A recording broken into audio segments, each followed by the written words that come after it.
Welcome back guys. Today we are going to solve another problem. So today problem is related to the string.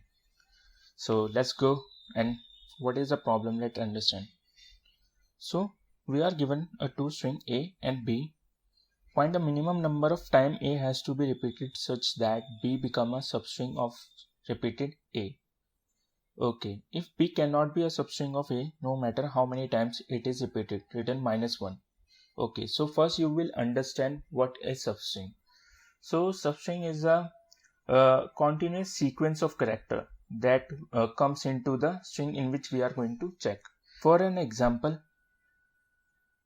A is equal to AA and B string is A. So we have to check whether A is come in string A or not. So it comes. So B is a substring of A. Let's check another. Let's check B string comes in A or not. B is a substring of A or not. So as you see that B string cannot come into string A. So what we are going to do, we simply add A plus A to become new string, and then we are check again. Then also it not come, then we are again A plus A, then check. At that B is a substring of A. So count is 3. Okay. So I am simply using a contain function to check whether B is a substring of A or not. So let's look at the code. So we are given with the two string A and B. I'm just taking the count how many times we have to iterate the loop. So for counting, we are simply divide the length of the B divided by the length of A, which gives us the number of count, how many times we want to iterate the loop. Then we are taking another string S, which is equal to A, because we are not directly changing to A. Answer is 1. Let's start the for loop. The for loop iterates from 0 to the count plus 1. If string S contains B, then it is a substring. B is a substring of A, then we simply return the answer. In that case it is 1. If not, then we simply S is equal to S plus A. So it will give a new substring, like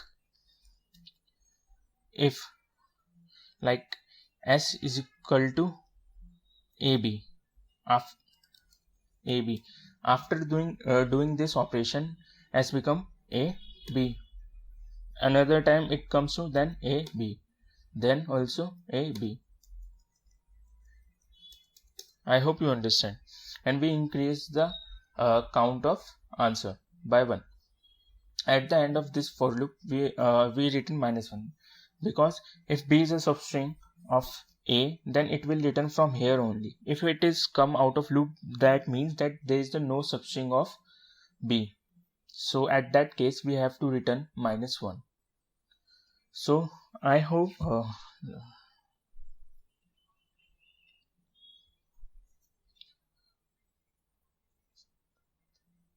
okay,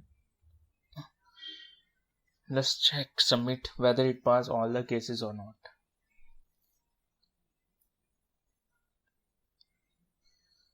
Okay, it successfully passes all the cases.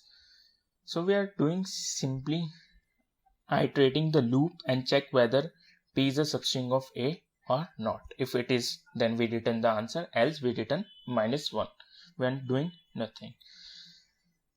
This is the code for C++ also is same. The logic is same. This in C++ there is no function contains, so I will provide the link of C++ code in my description box. So thank you for watching my video. Thank you.